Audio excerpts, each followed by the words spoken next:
I am a sophomore in political science, and here is the Temple of Athena Parthenos. We call it the Parthenon. Athena was technically the daughter of Zeus. She sprang from his head. She was the goddess of war, and Athens was frequently at war. All of Greece was frequently at war with each other, with outsiders, and so she was very prominent both in government, in religious life, and in the daily lives of citizens. This actually replaced an older temple that was also dedicated to Athena. That was destroyed during the second invasion of the Persians in about 480 BC. Construction on this started about 447 BC. It was finished about 15 years later.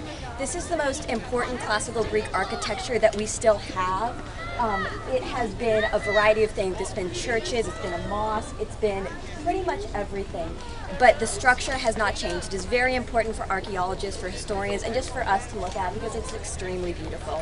Athens was the center of the Delian League, as Thaddeus told us. The Delian League was basically a collection of Greek city-states, and the goal was to continue to fight the Persians. The Persians had been defeated by the Greeks at the Battle of Plataea during the second invasion of the Persians, but they just kept coming back. They really wanted Athens. So the goal basically here was strength in numbers to defeat the Persians. And the Greek Ministry of Culture, as you can see, they're currently doing a restoration renovation project because it is so important, it is so beautiful, and they want to keep it here for generations to come. The architects on this project were Ictinos and Callicrates, and there was a beautiful gold and ivory statue of Athena that was made by Phidias. That statue was actually destroyed probably during the Crusades. It was looted during the 5th century, and it was brought to Constantinople. They're not totally sure what happened to it, but most likely during the 4th Crusade it was lost. As for its architecture, it has a peripheral structure, which means it's surrounded by columns. There are 8 columns on the facade, that's called octastyle, and 17 columns on, or 8 columns at the front, 17 on the sides. And it has 2 interior rooms. The naos was the larger room that had the statue of Athena, and the opisthedomos was the treasury, and that had the Delian League's treasury. So it had a dual function, the Parthenon. It was very secular yet very religious. It's an interesting reflection on what life was like in ancient Greece. The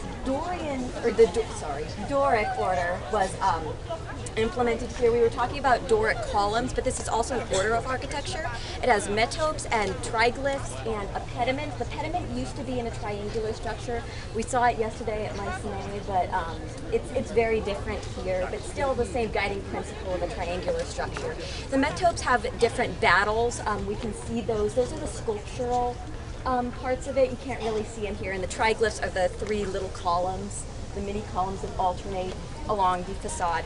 The pediment west that we are looking at right now, that shows the battle between Poseidon and Athena for who is going to be the patron of Athens. Poseidon donated a spring, Athena donated an olive tree. Her olive tree was favored over the spring, and so she obviously became the patron saint of Athens. And then the east side, the east pediment, that was very badly damaged during the siege by the Venetians. It was hit by a mortar.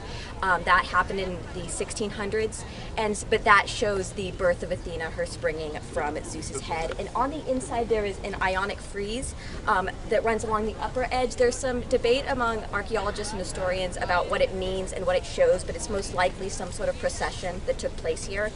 The Parthenon has a very sad history of people not being very nice to it. In the 3rd century it was destroyed a bit by fire, and pirates looted it. Even if you didn't, worship these gods, even if you were a Christian or a Roman, as we were talking about in Corinth, you did have a bit of an appreciation that these statues were beautiful and that they were valuable. So a lot of these were sold. Some of them were destroyed during the Byzantine Empire because of iconoclasm. That became a huge thing.